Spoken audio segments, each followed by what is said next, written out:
Welcome to Friends with Davey, y'all. What's up? It's me, your boy, and we are here with an incredibly special guest. He is a singer, a pop star, a dancer, an artist, a photographer, a model. He's done it all. He is a local San Antonio legend. I mean, this guy, everyone knows this guy. Please welcome to Friends with Davey, Mr. Wayne Holtz. Wayne, what's up, man? Hey, sweethearts. How are you? Look at him. Look at him, Josh. The guy's a star. You can tell just like looking at his face. Also, can I say I'm so happy that Josh is out of timeout and allowed back on camera? I hope that's happening, or no? Yes. Yeah, I got a camera now. Okay, yay. Yeah. We didn't authorize that before the episode started. It is my studio, and this is my camera, so I will face it I towards shouldn't have me. brought it up. I'm Thank sorry. you. It's a very touchy subject. He keeps thinking he could tell me what I can do. Josh, what do you think of Wayne? I like the chain a lot. You like the chain? Yeah, that is yeah. a very baller chain. I feel kind of self-conscious about my chain now. Yeah. Your chain does not hang low or wobble to and fro. It doesn't. No. It doesn't bang glass tables. It doesn't. Are we talking about Mobb Deep right now? No. It's a great song. Great song. That wasn't the right song. Quiet Storm. Love that song. Also, Josh gave me this itty bitty little bottle of water before the show started, and Wayne has this giant bottle of water. That's rude, Josh. Why? You did that on purpose. I didn't do that on purpose. I feel like you did. He wanted this podcast to be realistic. You know what I mean? There you go. Don't feel like less of a person. Even Even if I have a shorter chain and a smaller water bottle. Yeah, because it's not about the size of the water bottle. It's how the water hits your lips. Now you got a tiny water bottle, bro. Sir, monetization. Wayne, you've been like integrally involved in the San Antonio, I'm going to say art scene for years. I mean, when did you start like doing art professionally? I would say professionally when it comes to photography and actually illustrating things, probably in like 2012 or so. But I mean, even since high school, I've been taking photos. Middle school, anime is my gig, and I've been drawing. And then around 2010, I started going to my first live music shows here in San Antonio. Okay. And I saw some of the greatest bands I've ever seen, and I was like, "Whoa, this is happening here in town." Didn't know, just like a lot of people still don't know. And all you have to do sometimes is just go downtown. That's it. Yeah, I mean, we've got a booming music scene in San Antonio. I mean, it's taken off, especially after the pandy. I feel like a lot of artists have migrated from Austin down to San Antonio, and even from LA and New York. I feel like we're getting some of that overflow here in San Antonio, and it's going off right now. The migration is real, and I will say also, you always also have to keep an eye on the youth that are migrating, not just people that were already in the business. And True. I see so many new bands popping up, and they're not just at venues, they're in the warehouses, they're under bridges, they're everywhere, girl. Oh yeah, under bridges. That's true. I've seen a lot of those too. Yeah. I don't know if the ones I'm seeing are artists necessarily, but That's considered many things, as long as you're expressing yourself. as long as you're okay. Yeah, that's a really positive attitude to have, Josh. What? Talking about the people under the bridges, that they're expressing themselves, they're being artistic. With their I drugs? mean, you've been very What are you hateful talking about that. Oh, You've been not extremely hateful. hateful about it. Not hateful, angry, upset, inappropriate, all those. Inappropriate? Yeah. What kind of inappropriate things have you done with people under bridges, Josh? Well, not what you're implying in your tone. Okay. But when sometimes they act a little crazy, and you act a little crazy back, and then they kind of like they stop, and then you walk off. Or have you been screaming at bridge people? So I have a studio out on 6th Street In Austin, and there's a lot of homeless people there, and I dress not very well, and so I Kinda look like he's like dressed right now, yeah. very much like I'm dressed right now. So I can sometimes look like one of them. So I act back like when they ask me for money, I ask them for money. I saw him do that actually. Okay. Someone asked him for $5, and they said, "Do you have $5?" And he goes, "Do you have $5?" It was pretty rude. Quid pro quo. That's right. That's right. You don't know my situation. I need money too. I am poor. Please help me. Yeah. But also, just to mention, Echo Bridge is actually a thing. Echo Bridge, they do several under the bridge shows, and it's actually like you perform with the audiences on one side of the river, and the band or musician or artist is on the other side of the river. Oh, I didn't even know about that. That's Echo cool. Bridge, everybody, it's really cool. I didn't even know we had a bridge show here in San Antonio. Wow, I just thought we were talking about bums. That's crazy. Okay, well, there's also Bridge at my grandmother's senior citizen home. There are bridge a lot of things bridges happening everywhere in San Antonio. That's true. Yeah, big bridge city. The acoustics sound really good from playing down there? Or? Yeah, it sounds amazing. Yeah. It just kind of bounces off the overpass part of it, right? 100%. It's pretty cool. Oh, we do need to say hi to the people in the chat really quick. We've got Lon is here, David Harris is here, Nuri is here so far. Glad y'all are joining us. One thing I did want to address, Wayne, that I hear from a lot of people is your voice. I pride myself on having a fairly, pleasing voice. Would you agree with that, Josh? I mean, I don't want to listen to it all the time, but it's not bad. Okay. Yeah. It was kind of a backhanded compliment. No, yeah, that was kind of rude, wasn't it? He could have just said, yes, you have a pleasing voice, right? Josh, he gives you what he wants to give you. That's true. You know what? That is a very good observation, Wayne. But your voice, Wayne, I mean, your voice is voicing. You know what I mean? I used to say thank you, and now I say it's a blessing because, it's something that was given to me by God knows what or ground knows what. Okay. And I mean, it's always something that's come up, but I tell you, when I really, really noticed that when you have to do something with it, I served at IHOP for many years, and those years involved some of the craziest times of my life. Oh, but yeah. Every other woman over 55 would say, oh my gosh, I just love your voice. And so I had to do something with it. It's hypnotizing. It really is. Are you going to sleep yet? Josh, I mean, that's a good ASMR voice. Yes.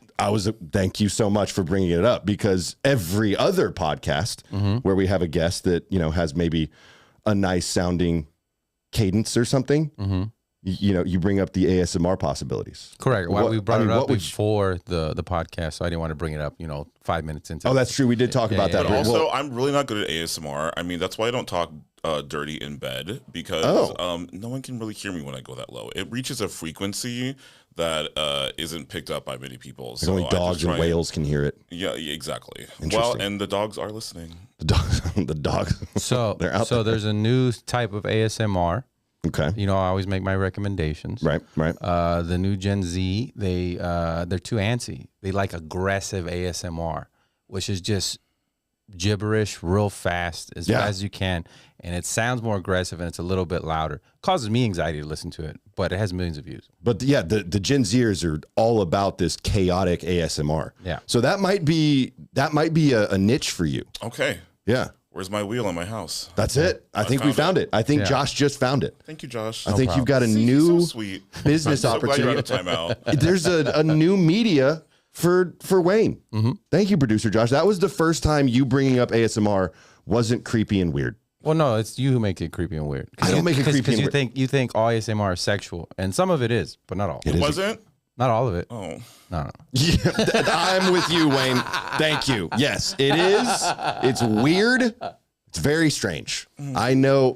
See, I David, mean, you brought up Josh. Josh has like 7 different kinds of lotion right next to his desk. Yes. And I guarantee you, when this studio is empty, Josh is over there with the cocoa butter, just lathering up, listening to ASMR. And he has every right to do so. Self-care, Joshua. Appreciate it. I mean, I have a velvet red sofa over there. What do you think? Oh, wow. I've sat on that sofa, Josh. That does not make me comfortable. I feel like you would slide off of that sofa. I mean, is it... So those are like laminated. No, those are just covers. So you take off the covers, and you can wash it and then put them back on. Oh, okay. Wow. Yeah. Amazing. Yep. So efficient. Now my eyes always go to the lubrication in the room. You know what I mean? So like I can sense it. Oh, that's the first thing you notice when you walk into your room? I was like cocoa butter. That's interesting. What's the first thing you notice when you walk into a room, Josh? Wayne's lubrication, the door, how to escape. That's what you're saying? As soon as I walk in, I look at exits. Okay. That's what Just I notice. a nervous guy. I'm not nervous. Just, my father sells insurance, so everything that he'd paint in your head or is the are you worst case thinking, scenario. I'm going to crank one out in this room and I got to get out fast? No, just know my exits. That's all. Okay. You never done that? Or when you sit at a restaurant? Yeah, can never sit with my back to the door. Are you the same way, Wayne? 100%. Really? Yeah. I mean, I will accept a back door or a back view of the door. You'll accept the back door, will you? I'll be sitting to the side the whole time. Legs crossed to the left. Yeah. Pride Month is coming up, and It's a great point about accepting. I'm so honored to be here to commemorate Pride Month, which I know is the reason you invited me, Davey. That's what you told me in my email. Listen, whoa. The extensive, beautiful pitch that is not accurate. This was a really happy coincidence, Wayne. Okay. We addressed it. I got that email too. You're a liar. Stop. Come lying. on, guys. Don't do me like this. Don't do me on the back door like this. Well. No, but that is that. I think that's another really unique aspect of your art. Is it's very LGBTQ positive, and there seems to be a common theme running through a lot of your music with that. 100%, because I like catchy music. I love pop music, and when I really started making music, I really wanted to. My focus was the pop aspect of it, and so I really wanted to do everything mainstream. To a sense, but also, listen, I'm a gay black man here in San Antonio, Texas. I wear dresses and pantyhose. I also wear jeans and paisley shirts, and I wanted everyone to really feel that comfortable, and also with my music, and also with expressing themselves after hearing my music. And I know so many people that aren't comfortable expressing themselves, right. And whether it be your sexuality or your that was really good. Yeah. Or just your fashion, or just what music you like, or anything like that. Yeah, and I think so. I went to one of Wayne's shows recently, Josh, and it was a whole production. It was a party. People were enjoying themselves. You were encouraging everyone to dance. He jumped off the stage, got down, at floor level with a lot of the audience, and you were dancing with the audience, and it was a really fun experience. Yeah. Thank you. Yeah. So I love it. I think it's really cool the way that you make it an experience for the audience. Well, I think it's important for performers to really put on a show. I think sometimes that's a little bit lost, and I'm a huge fan of Lady Gaga and Dancing with the Stars, and two of the things that they teach, both of them teach, is to really, when you're on stage, that's your time to be on stage, and that's the time to give it your all. So I try to do that. Absolutely. And I was going to ask some of the artists that you draw inspiration from, like who would you say are your big influences? I would definitely say Lady Gaga was my first inclination to make music myself. But before them, local artists, Westbound Departure, Hydra Melody. I also really love like Black Kids, the Go Team, Architecture in Helsinki, and MIA. And those are some of the people that were kind of like drilled into my head during high school, which were really pivotal years to be taking in that music. Absolutely. I've seen Hydra Melody. They're an old school San Antonio band, great group. Are they still performing? I believe they've retired. I think they have retired, yeah. But the only other two artists I knew of, or that I'm familiar with, are Lady Gaga and MIA. So you have a very eclectic taste, right? How would you describe your music if someone asked you what's it about?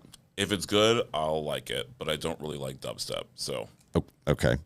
So you're anything but dubstep, basically. Normally people say anything but country. Yeah. But I'm the anything but dubstep. Anything but dubstep. I mean, I do love some Skrillex, Josh. Really? Yeah.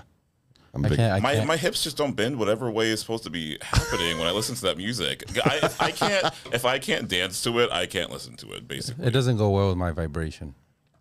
Oh, yeah. And you don't consider dubstep to be high vibrational music? No. Interesting. I mean, physically, yes, but mentally, no. It doesn't resonate with your spirit, Josh? Is that what you're saying? Yeah. Interesting. Yeah. Okay. I don't respect his opinion. I love the Josh Corner. Oh my gosh. I really do. The Josh Corner?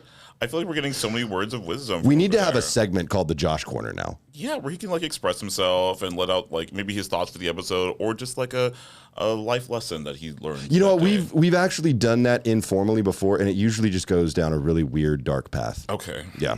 Yeah. Yeah. I like his insights. I do like having his insight and his opinion, his feedback. But when you just kind of let him talk about what he wants to talk about, it gets weird real quick. Yeah, it's not his show anymore, and then he doesn't like it because I talk about. That's not what it is. No. Yeah. You always go into some weird cryptocurrency type stuff or NFTs or the bank's failing. The bank's failing. Yeah, that's another one. Yeah, see? Yeah. Like, or how you we're starting a story about the back door, but is it about your back door, or is it the back door of the other person that you're with, or like you don't do the back door, you do it, and like where are you going from here? So there's a hard wallet called Ledger for cryptocurrencies, and they put a back door into it. I'm telling you. Now we don't trust that's them. the actual back door he was talking about last week. Because they're trying to fuck me and take my money. Sorry. Josh, see, that is why. That's why we don't do the, oh my God, I feel the Josh corner. Okay, so I like listening to your music. Actually, I think I saw what were the it was like Ukrainian electro something or other. Some of the tags I put on. Yeah, okay. Some of the tags that you put on there for your music. Yeah, but, I mean European music is great. And what were we gonna say? Well, no, I was just gonna say as I was listening to it, I was like, it's not like a lot of other stuff that I've heard. Right? It's very unique. It's very indie. It has elements of electronic. It has elements of pop. It has elements of country. That was the weird one. For when I was at your show, they went from doing like this pretty hardcore like electro feel into, I mean, basically outlaw country. Yeah, well, like I said, people say all the time, I'm a fan of everything except for country. Well, I love country music. I think it's so beautiful. I also work with Bobby Rivas, who, I write the words and he writes the music. Mm-hmm. So a lot of those sounds he's responsible for and come from inside of his head. But he's so open to exploring different worlds. And when I first started making music with him, I told him, I wanted something like, I don't know, like the Black Kids meets S Club 7, meets Gaga, and let's mash it all together and get something. I mean, it is eclectic. It's really, really interesting to listen to. When I announced the episode, I used the track Black Attack. And that one's a banger. I love that. I mean, I don't love what it represents for me as a white guy, obviously, because I did feel a little bit attacked by that song. But very catchy, super fun to listen to. I have one coming for you too. Okay. You go, like a white attack? Like the white trite or like the white tribe or something. I don't know.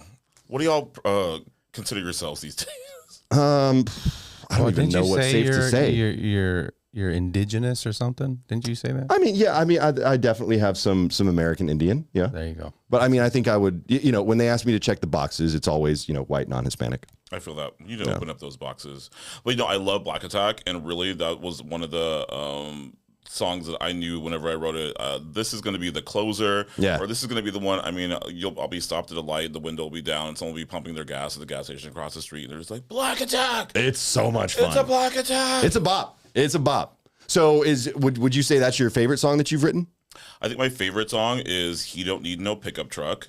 Which I love a good love song, but Black Attack is the one that gets people's attention because of the actual lyrics, and one of the reasons I love my own music is because I put in the effort to make the lyrics actually say something to you in a message that's not difficult to understand with a little humor. Yeah, well, I think that kind of comes from your love of country music, right?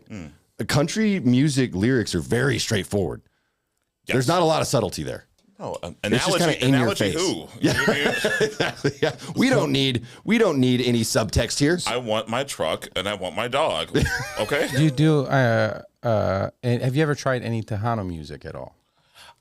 Actually, writing some. Yeah. Okay. I have not, but I would love to make a Spanish song or do a collaboration with someone in that field because I'm here for the fluidity of it all. I've noticed that because Tejano, you hear the same songs from the 90s. And then 2000s, 2010s, there's no real new artists. So what now I found on YouTube, they were taking like R&B songs or reggaeton songs and then turning them into Tejano songs. Oh, that's a cool idea. It sounded like it belonged, like it was crazy. And so now you got these new people coming up that weren't Tejano singers, but are now slowing down their pace, doing it to a Tejano beat, and it's killing. I'm here for that groove, though. That's a great idea. You know what would be cool is Cumbia. I love Cumbia. I don't know what they're saying, dance? But no. Like if you're at a situation and the music's on and everyone's dancing, will you give a twirl? If it's dance, that's definitely the white non-Hispanic box. Yeah. Oh, he's the guy in the corner going, man, I like this. That's him. Yeah. I just do like a lot of snaps. Do a lot of snaps and head bobbing. Some foot tapping, a little bit of foot tapping. People have made millions on snaps alone. That's you know what? That's a really good point. Yeah. A snap and a walk and a look. Yeah. See, Josh? I didn't say you couldn't dance. You said you couldn't dance. Well, I know I said I couldn't dance, but then you kind of backed you up. As a good friend, I backed you That's up. a good point. He did kind of back me up there. He supports you. But Cumbia would be really cool. Something sexy. You know what I mean? There's definitely some sexy music on the new album coming up. So we're going to get our groove in 100%. But maybe I need to visit that. Thank you, Josh. Have you announced a release date for the new album? I have not. We are in the middle of writing it. Nice. So I'm trying to do my first full length, which the first two were EPs. And I want to write, a nice full story and give you all aspects of Wayne and so you can really see the rainbow. Awesome. I'm excited about that. And you've got, I know you're doing shows all over the place, but obviously San Antonio for you is like kind of like your base of operations, right? Yeah, this is home base. Okay, good. Let's keep it that way. This is the moon. Have you ever had it's a very Catholic and blue collar city. So have you ever had any pushback here? I would say I've maybe had a couple of people walk out of a show, but I think, and just to speak about myself, one thing I really, really try to do, not only with my music, but the way I perform, is to know which audience I'm in and know how to, make them feel comfortable.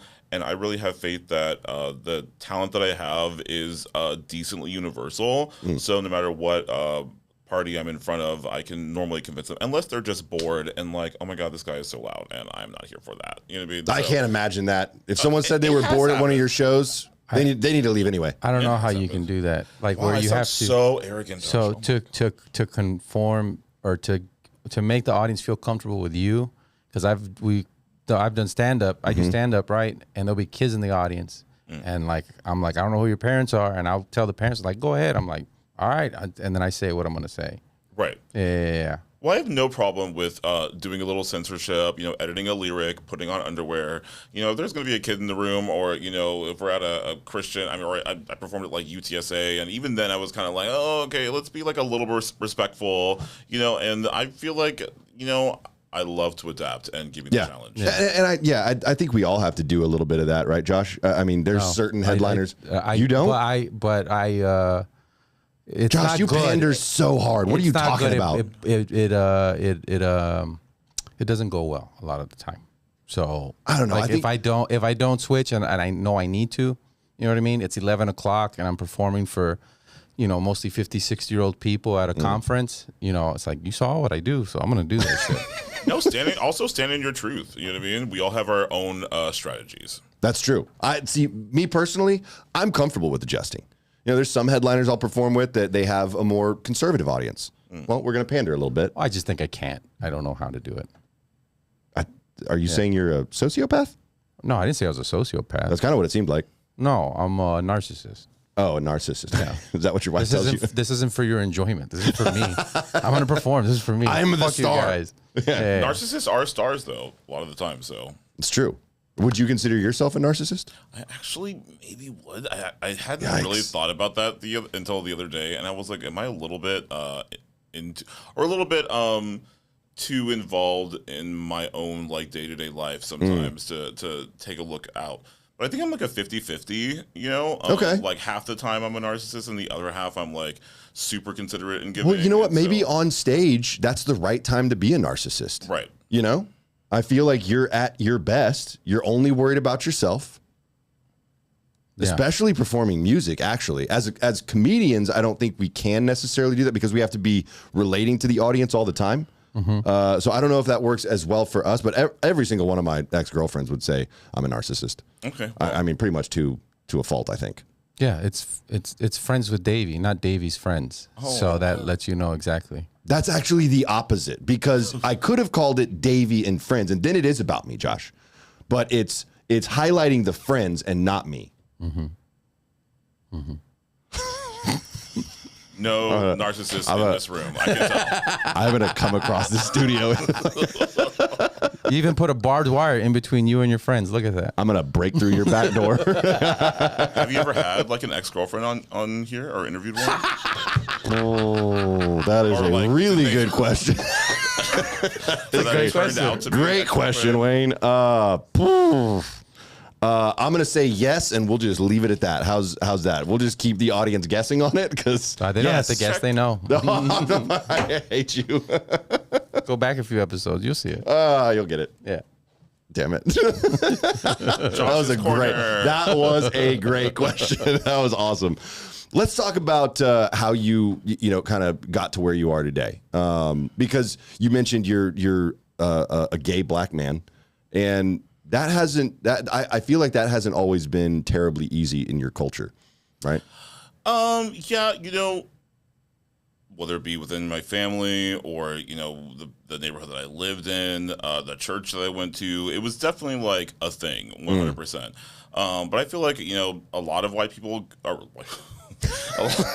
probably white people too, honestly, with whatever he's about to say. A lot of gay people and people in the queer community, everyone has their own story. You Sure. know what I mean? And own story of like either a struggle or just a conflict in their life, 100%. But, having two of those things be a part of you is definitely can be a situation. And I would say that the church being, in they were non-denominational, but basically a Baptist church, and going through that, and then being hella broke, and then trying to get a wig on the weekend. And you're like, I can't even like buy dinner tonight. Like when you're growing up, and so it's like, girl, okay, but that gives you also just like a lot of sustainability mentally, and also gives you the ability to see the fun and reality in life, and also humor in life in different situations. Oh yeah, absolutely. And I think if you had kind of that difficulty, that struggle, those challenges growing up, that's definitely going to make you into a better artist.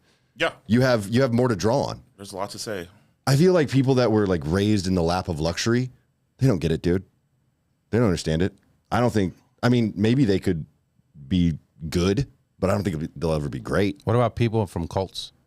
Definitely. That is probably the most elite upbringing of any. He was upbringing. in a cult. No, I need them to be my songwriters. That's me, dude. Yeah. Okay. I grew up in a cult. Yeah. Wait, I missed that episode.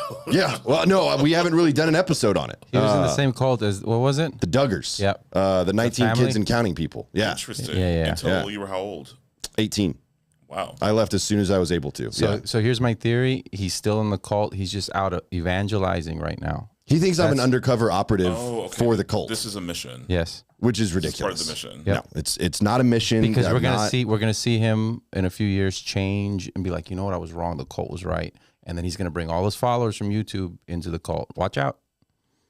That's not happening, y'all. I want you to know that is not what is going on here. Josh is off the rails. I think he might have done some speed before we started this episode. He's like Beyonce. You know what I mean? He's drawing you in. All the symbolism behind him. Listen. Okay. Yep. If that's what it takes to be Beyonce, I'm in. What does this mean? Yeah. What does it mean? That is, And the barbed wire. That is kind of problematic a little bit. Well, the barbed wire is just decorative. That's all that is. Okay. That's all it is, guys. That is nothing. There's nothing happening. Why is There's there nothing going on? Why is here. there 8 barbs on there? What is that? Why is that? The specific number of barbs. Shut up, Josh. So, what would you say were some of your most challenging circumstances growing up?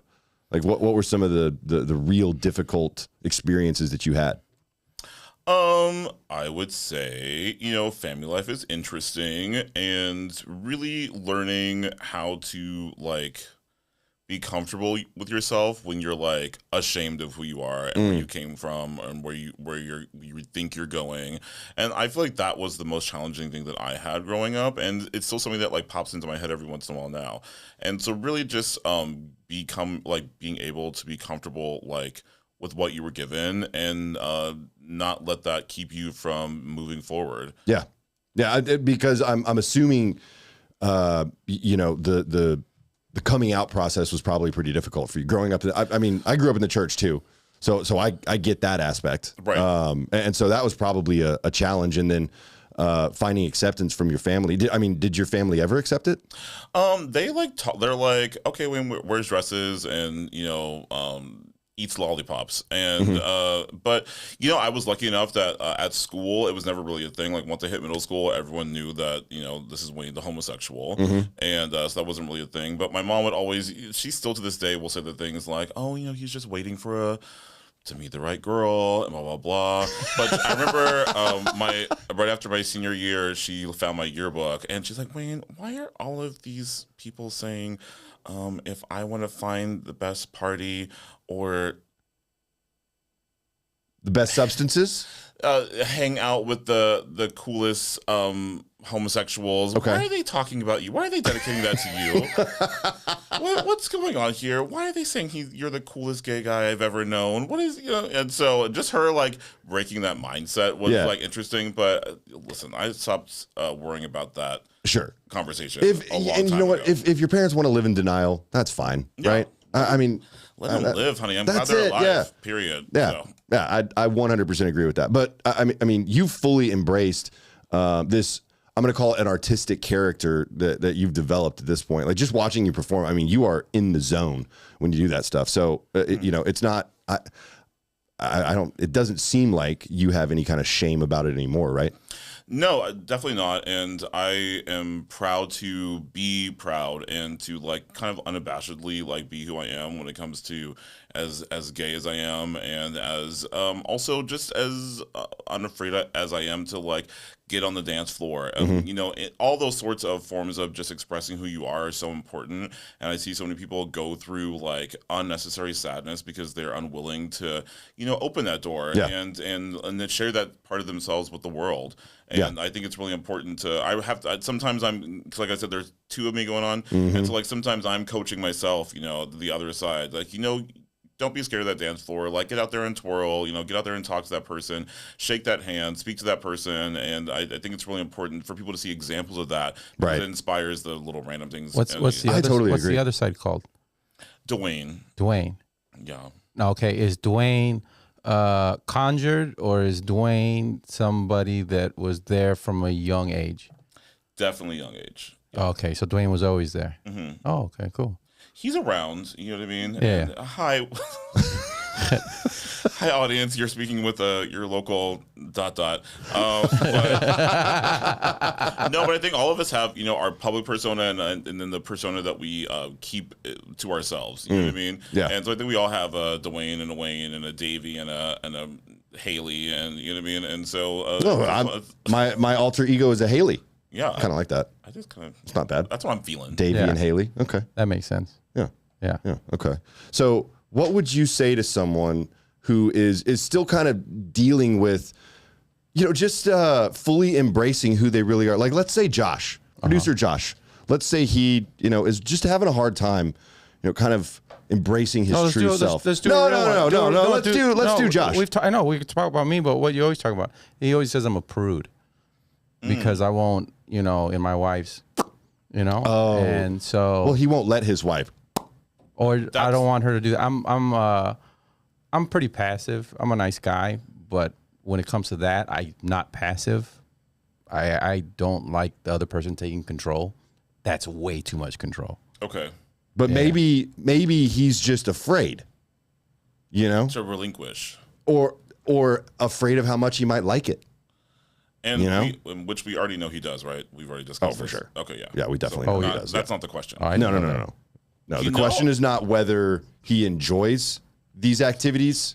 It's just his acceptance of how much he enjoys it. Open the door, Josh. Try almost everything. The back door, once. if you will. Open the back door, yeah. The back door and the doggy door. Okay. And, just let it all, But I also don't want to do that to my wife either. Yeah, and I respect that. Yeah, but I feel like Josh is projecting a little bit with that. I'm not projecting. I have a specific reason why I don't. Every once in a while. The prep, and every few months she'll leave a floater just to remind me, like, hey, this comes out of here. And I'm squeamish. I can't. See, that does the opposite for me. Wow, I need to meet your wife. Wow. You would see the floater and just be like, oh, it's time. Clear to go. Amazing. Oh my God. Okay. So at your shows, they're wild, they're crazy, they're super fun, right? But I'm also guessing that, because of how avant-garde they are, let's say, there's probably been like maybe some altercations at the shows every now and then. Have you had to deal with that? Maybe people that don't appreciate how extreme your performances can be? I swear, I wish I had a good story for you, but honestly, I have not had anything like super negative in the audience happen, other than maybe some whispers, maybe someone leaving. Honestly, that's the most insulting to me. Huh? You're leaving the room. I feel like did you maybe tip your bartender? But also, he's huge. I was gonna say that you're very tall, big guy. Oh well, that is. I have the benefit. Yeah. I'll fuck you up. I'm way bigger than you. I'm tall. I'm black. The voice, the 10 inches, like it all. Really, like, are we talking heels? Like, yes, 10-inch heels, Josh. Whichever you like, Joshua. So maybe they're a little scared. 10 inches. But also, like, the people that come to the shows, like the community that's there, that my friends and everything. Yeah. Like, I feel like most people know that if you were to mess with any of the performers, you know, that the audience has their back. So yeah, be careful. That's also a good point. He does have a bit of a posse that comes through to his shows. Is that what they call it? Yeah, I think like probably a posse or maybe an entourage. Okay. It could be an entourage, I suppose. I love my little entourage. Yeah. Now, how about off stage? Just kind of existing in the world. I mean, have you had to deal with that? I don't have a car, so like I'm constantly busing and Ubering and walking around because I love to walk. Yeah. And I mean, every name you can imagine from the side of a car. You know what I mean? Beer bottles being thrown at my head. What? I had a manager beat me up one time at work. I've had my house broken into. All that random stuff has definitely happened before. Real. So these are people just essentially they don't have the balls to confront you at a show, right? And so they try to catch you. Just catch you, girl. Or in general, they don't know me.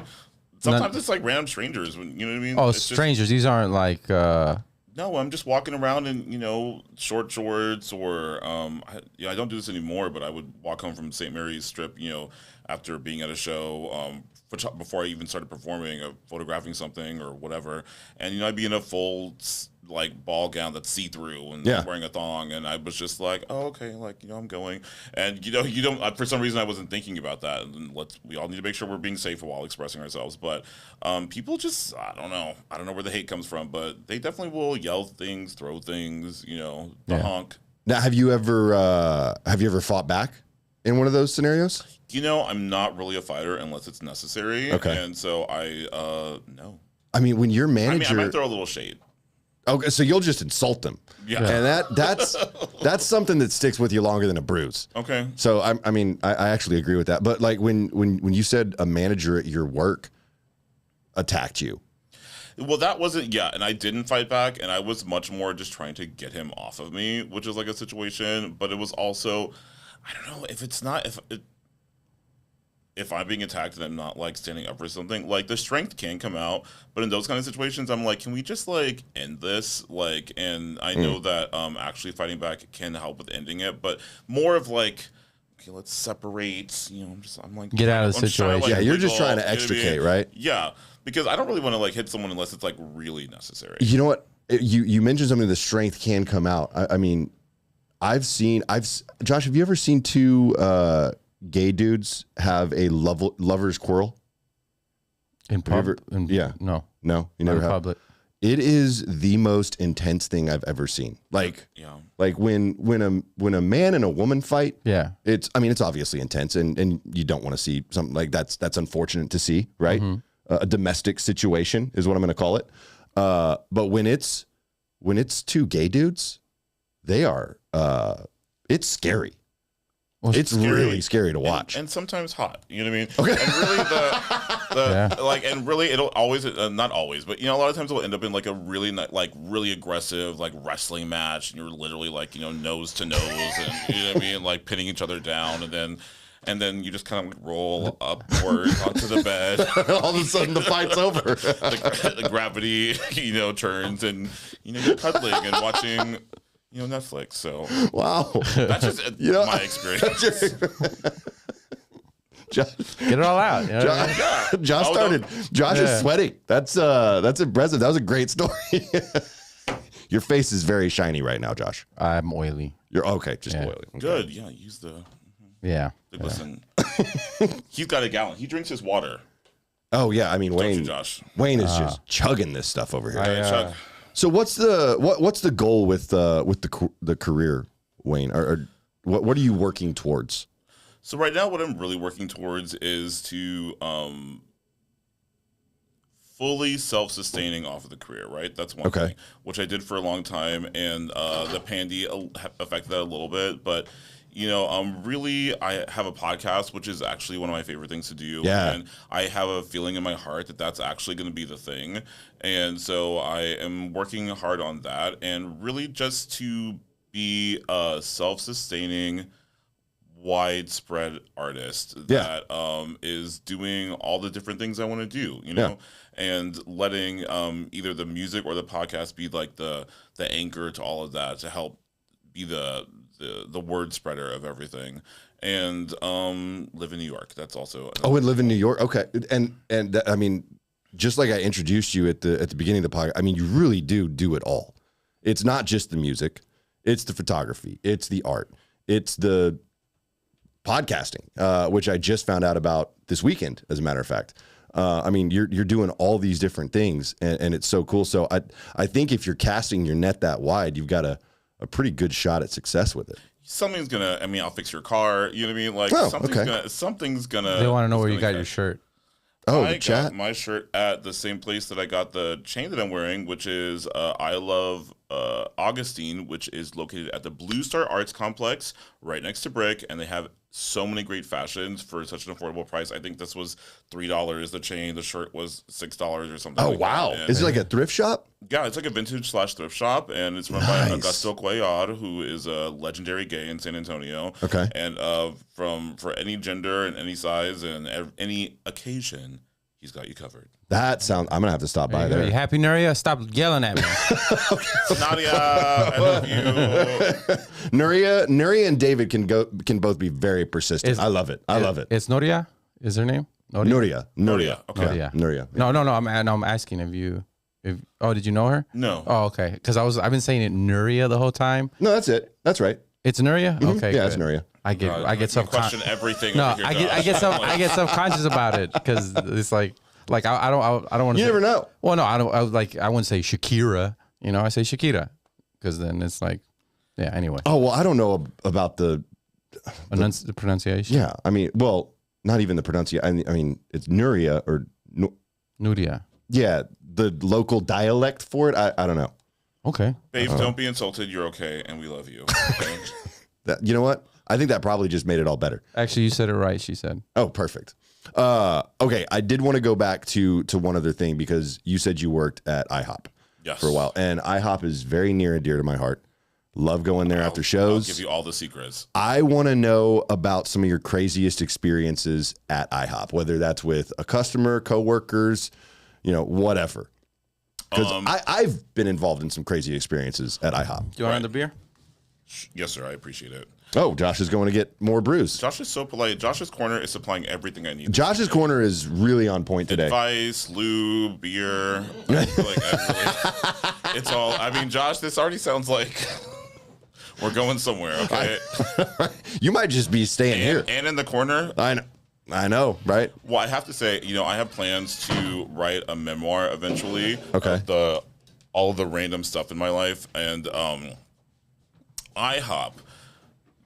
No matter what I've accomplished creatively, no matter what my childhood was, the craziest stories I have in my life are from the 4 years I worked at IHOP. Okay. And if you can imagine all of the nuance and creativity and athleticism or whatever you would see me as, but as a server, that's what I was at IHOP. And so I was running that joint. And so it was a show. Oh, yes. You were putting on a show at the IHOP. Nice. So this is late. These are late night shifts. Well, I would work all the shifts. And I mean, I would work 24-hour shifts to pay my rent in one day.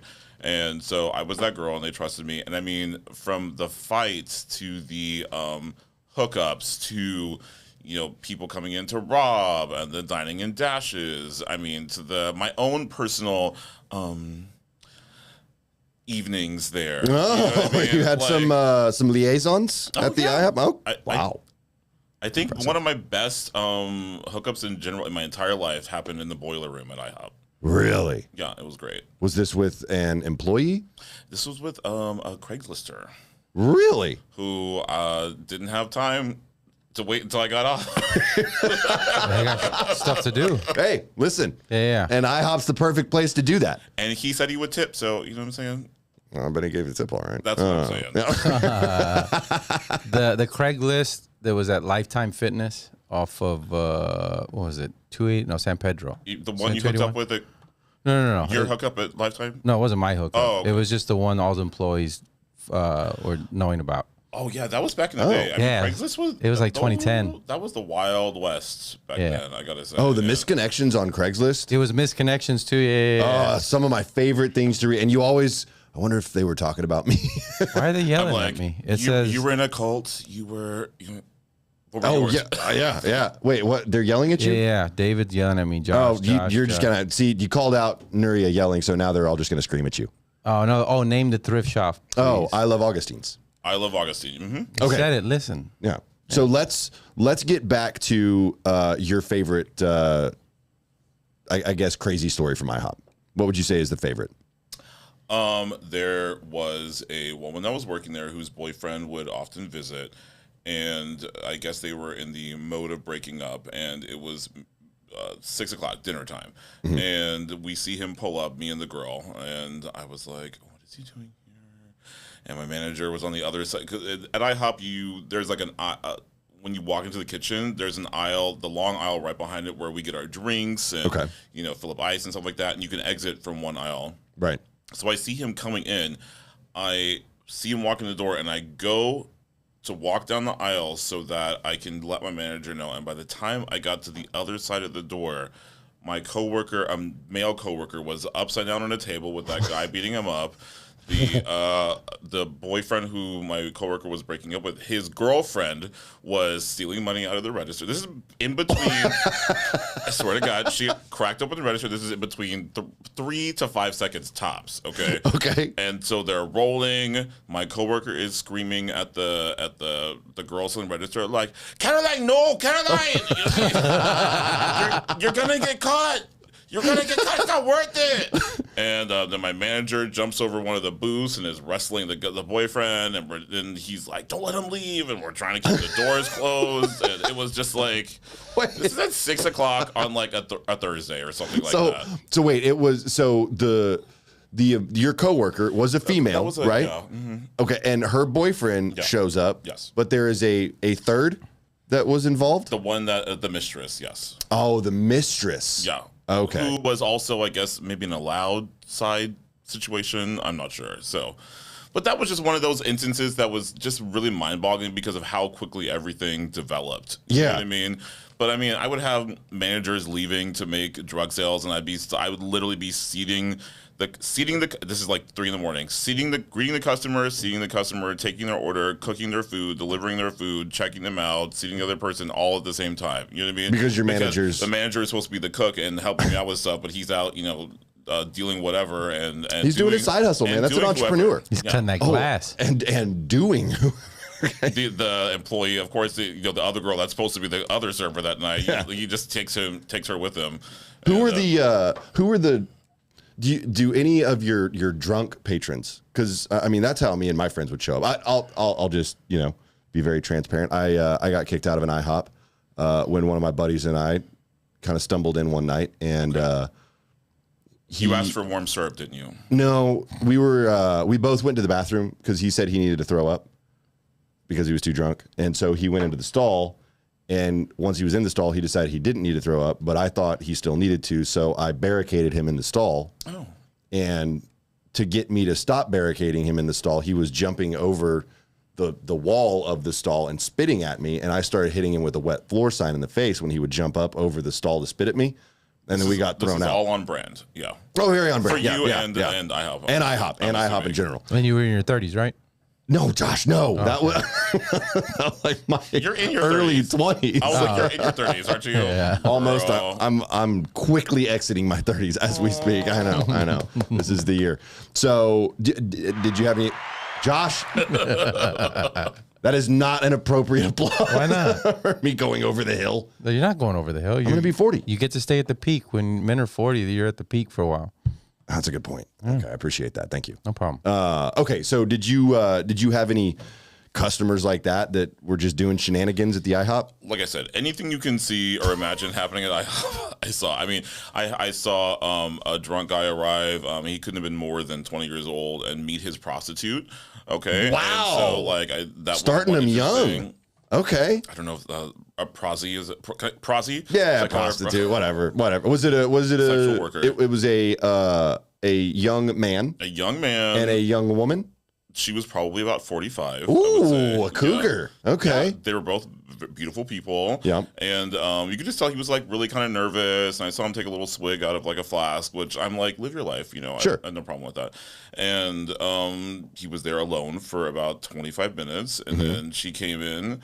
They ordered a single pancake, and they hopped out and then did it basically on the other side of the window from, like, the car was right Did there. they take the pancake with them?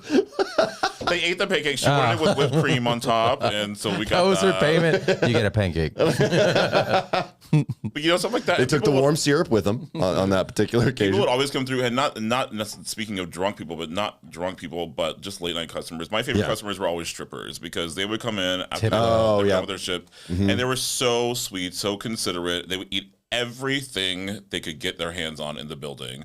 They're hungry. Yeah, they've been working hard. Build that carb. You know what I mean? As Genesee calls them, they're exotic athletes. And they need their proteins. Yeah, and they were so sweet, and they would always tip and be really good conversationalists, and they had good humor. Worst customers.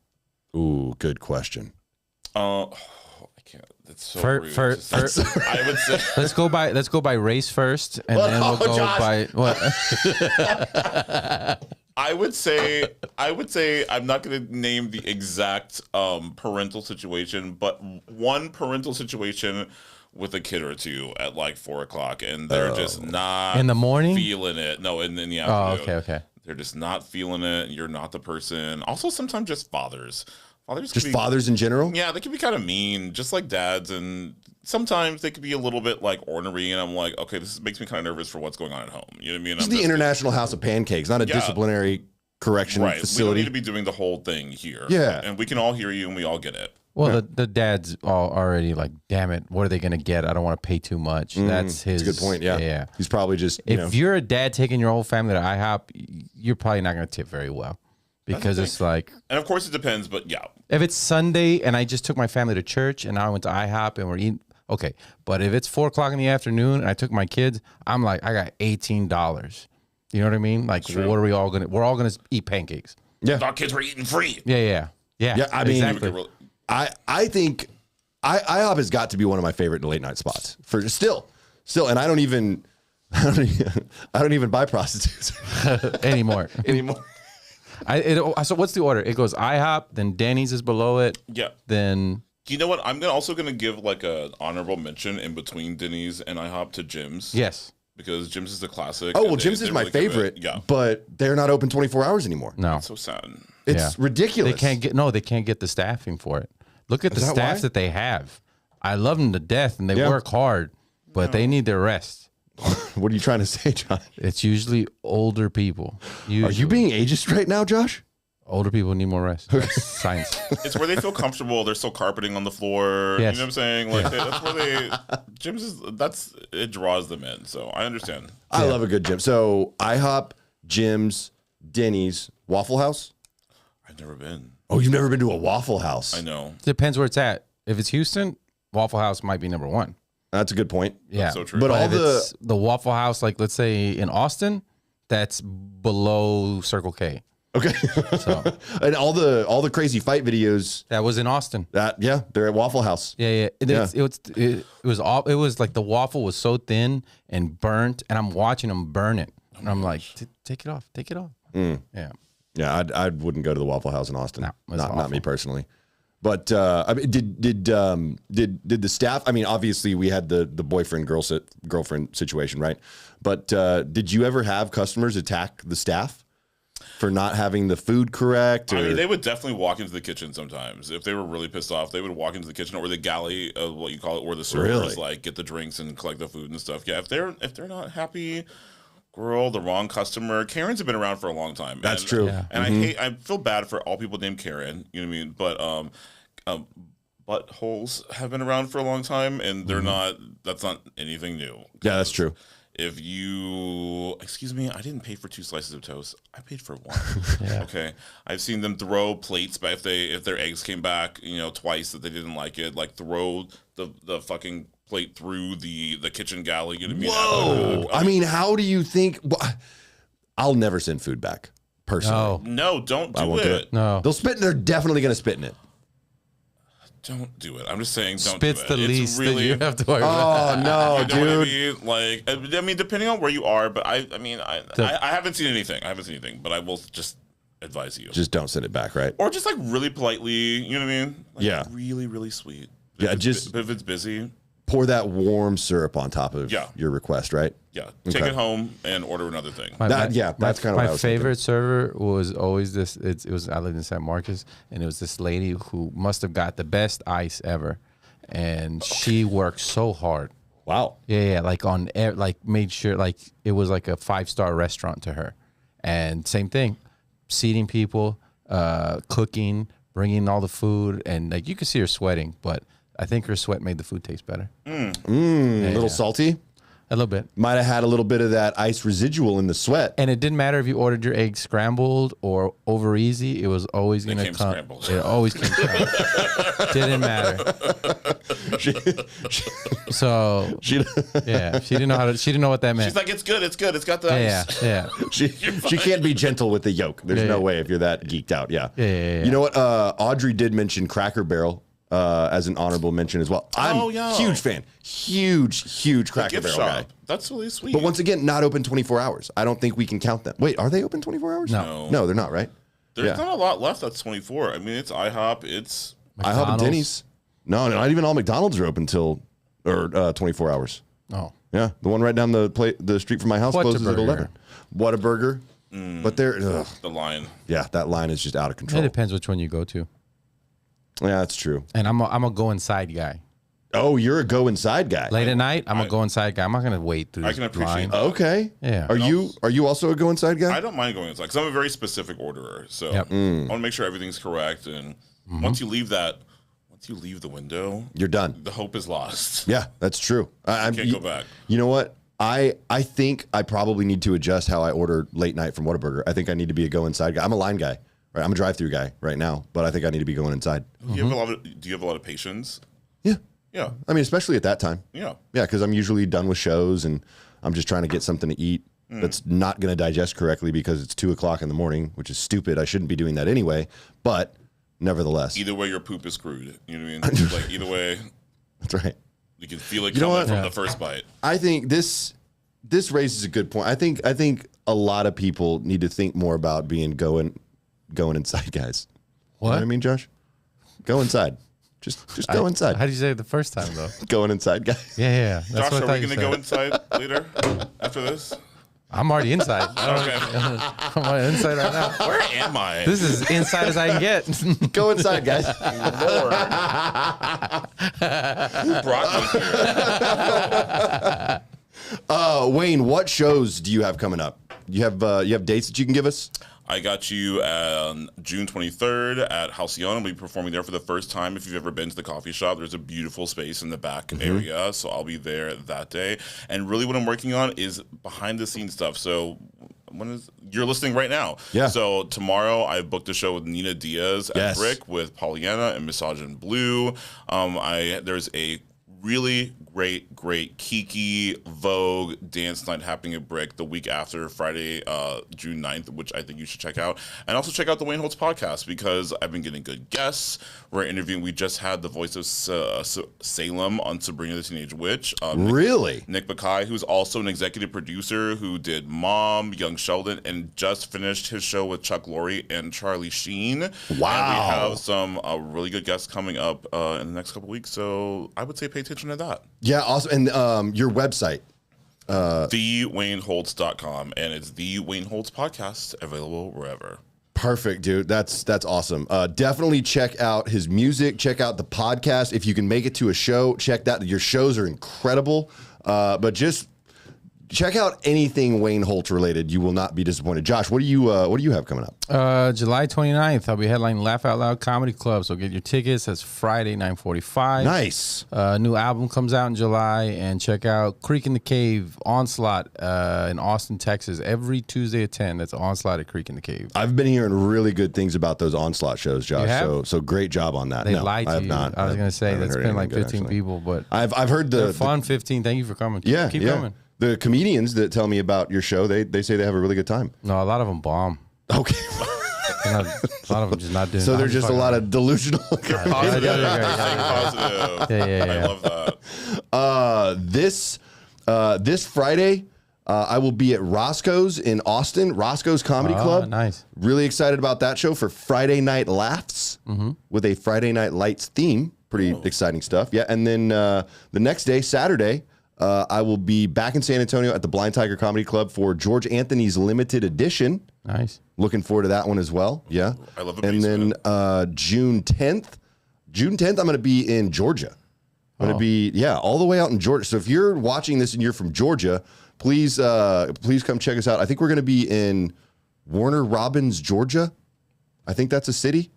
It might be the venue. I don't really know. But the tickets are online, and then I got a bunch of stuff after that. I'm really excited about the second Look But Don't Touch show that we'll be doing at the Blind Tiger Comedy Club on June 30th. But for most of the month of June, I'm going to be out of town, but I'll be back in July. So pretty excited about a lot of cool stuff that's coming up. So enjoy Narnia. I know, right? Georgia is your Narnia? Yes, I've walked through that closet door many times. Guys, thank you so much for watching Friends with Davey. Wayne Holtz, thank you so much for being here. You've been an incredible guest. You're an incredible person. We love you so much. Happy Pride if you're watching this tomorrow. And we'll be back next Wednesday. Josh, we've got the new documentary is coming out. Oh, nice. The Shiny Happy People. Of your people. Not my people. They're your people. Yeah. They were formerly my people. No, correct? They're your people. They're always your people. Oh my God, is that real? It's real, dude. Your cult's documentary is about to come out? It's dropping on June 2nd. It's called Shiny Happy People. It's going to be on Amazon Prime. But what we're going to do, Josh, is we're going to have some of my friends that used to be in the cult on this podcast, and we're going to talk about what it was really like being part of the Institute in Basic Life Principles. I am so excited. So that'll be coming up, y'all. So stay tuned. Thank you so much. Have a great weekend. I love you. Good night.